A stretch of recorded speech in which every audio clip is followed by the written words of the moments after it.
Nagpapasalamat ako sa Panginoon kasi dito po, tuloy-tuloy yung gawain natin. Amen. Kahit na kaming barikada dyan na bawal kayo pumasok dyan. Nakakapasok po kami rito. At tuloy po yung gawain doon sa harap nila Sister Maxi. At talagang ang dami ng kababaihan nun eh.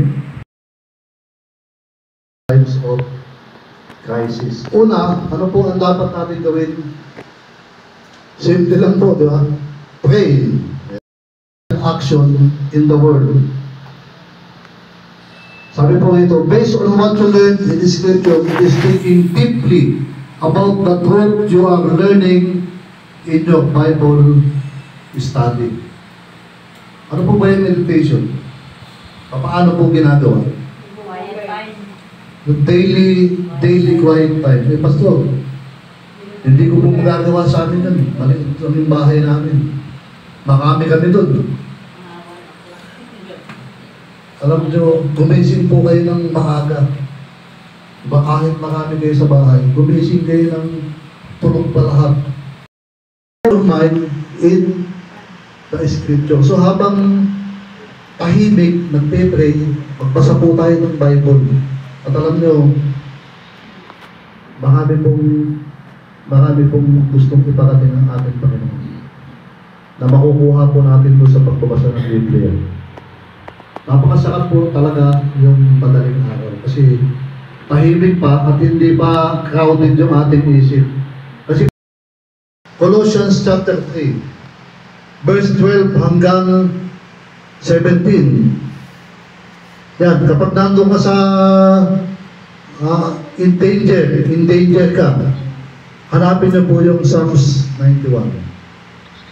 At kapag ikaw ay nasa depression, hanapin niyo po yung Psalms 27. So marami pong sort out what you're feeling and experiencing. So dapat po, hindi natin kinikimkim. Although andyan po ang Diyos na pwede natin sabihin sa Panginoon, pero iba pa rin yung meron kang pinaglalabasan ng iyong mga dalahin. Kay Bes. Oh, takas ka na kayo. Kay Bes. Kasi ano kapag na-release mo yun, luluwag yung iyong kalooban. Kailangan mo i-release. I-release. Huwag doon sa kailangan doon sa trusted people. Kasi baka i-marites tayo. I-marites tayo. So next. Sabi rito, okay lang daw kahit tayo ay Kristiyano. Talagang kailangan po natin ng tulong din ng iba. Hindi po you need a professional counseling. Kaya nga mayroong mga counselor Diba? May mga counselor na pwede natin lapitan na kapag tayo ay dumadaan sa mabibigat na pagsubok na hindi mo na kaya, hindi mo alam kung ano gagawin mo, magpa-counsel tayo. Lumapit tayo sa mga elder ng church. Lumapit tayo sa mga pastor. Kausapin natin. At ihayag po natin yung ating mga problema. Although sabi ko nga, pwede namang direct to God. Ultimate source of comfort. Ba? The ultimate source of comfort, yung Bible. Especially in a troubled world. So alam na natin kung ano yung ating gagawin kapag tayo ay dumadaan sa mabibigat na problema, mabibigat na pagsubok. Ganon din si King David doon sa Psalms, di ba? Ano po ang ginawa ni King David? Lagi siyang umiiyak sa ating Panginoon. Lagi siyang umiiyak sa Diyos.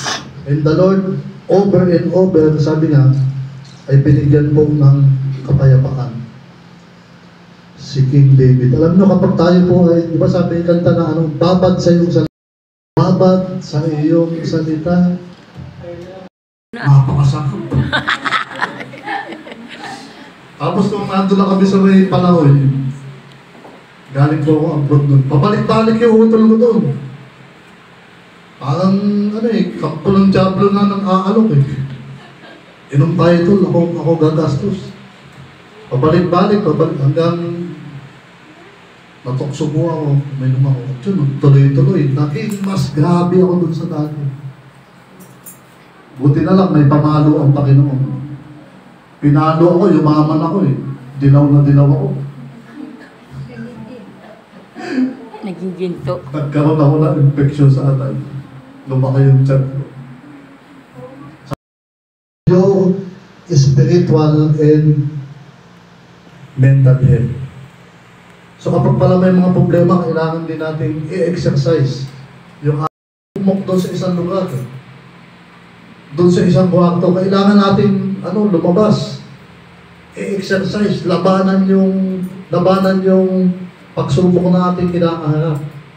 Kasi kung mahina rin yung ating physical, paano tayo lalaban? Kailangan hindi lang tayo malakas sa spiritual, malakas din yung ating spiritual sabi rito, para mapaglabanan po natin yung problema. You need to exercise regularly. Sabi rito, to keep negative feeling is by faith na mag-worship sa ating Panginoon. So maraming salamat po ngayong umaga. At alam niyo, noong Sunday, anong nilibig si Jake? Ibigay ng yung mga salita ng Panginoon.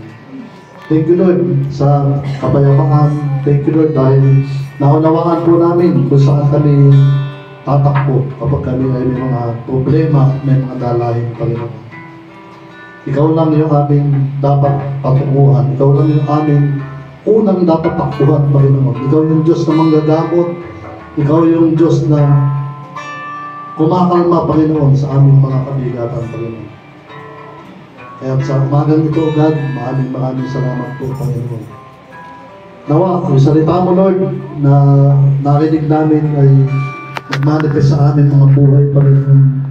Ano man yung mga problema aming dinadala, in the name of Jesus, ito po yung aming sinasaway sa aming buhay. Karamdaman,